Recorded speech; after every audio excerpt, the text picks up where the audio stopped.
الدستور كان ميل ديك ما بلغا hadli karaba xagga iskaga dhig aan ka hadalno siyaasadda aan ka heshiino taas waa mid aan diidnay nama qabato mas'uuliyadeena iyo aqligeena iyo dadnimadeena iyo diinteena ma qabato shacabka Soomaaliyeedna ma qabato walaalayaal farqiga ugu weyn oo meesha ka jirana waa meeshaas waad weydiin kartiin walaalaha siyaasiyiinta ah maxaad qabteen oo la diiday waa dhigi kartiin kuwii waxay qabeen noo keenay sidoodii bil xarf ayagu aan ku daray kuwa aan siyaasiyiinta ahayn culimada ayaa ra'yi qabtay oo dhaaday dastuurku qodobadan inay sidaan u ekaadaan rabnaa sida ay soo jeedeen ayagu soo qoreena loogu daray niman siyaasiyiin ah qabsadeena dheen qodobkan in kan lagu bedelaan rabnaa kan in lagu bedelaan rabnaa qodobada qaar koodna lama qurxanayn laakiin in la wada jiro inaan la kala tegin daraadeed ayaan u qaadan oo dastuurka loogu daro loo aqbalay siyaasiyan go'aan siyaasadeed markay u baahnayd lagu aqbalay ku meel gaarnimadii waxay noqotay taariikh laga soo gudbay walaalayaal laskuma beer la xawsa karo loona noqon maayo qoraxdii shalay dhacday maanta sooma bixi karno waagii saaka baryay meeshiisii qoraxda inta ku celino waagii haddaa soo baryay ma dhihi karno dastuurka ku meel gaarka ahay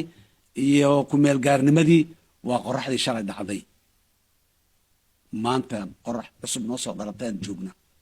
taasaan ku dhaqaaqaynaa taasaan ku gudaynaa taasaan ku meel maraynaa meel kasta ku tegaynaa walaalayaal waxaan u gudubnay dowladnimo dhammaystiran oo sharciyad leh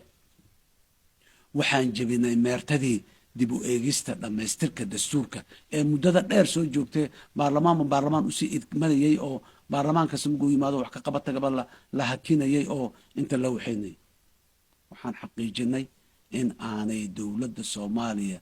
dib ugu sii jirin xaalad ku meel gaarnimo ah waa xaqiijina maanta kuushan waa mid wada jir ah astaana u ah bisaylka siyaasadeed ee qaranka Soomaaliyeed uu gaaray xilli kasta dad cabsada oo guusha iyo nabadda mugay soo dhawaato cabsada oo gadaal aado waa la arkaa dadka intiisa badan ee waxgaradka ah ee wanaagsan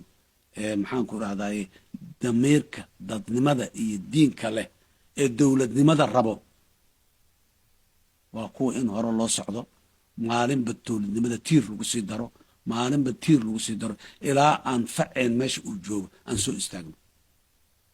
dhammaystirka dastuurka ma ahayn howl degdeg ah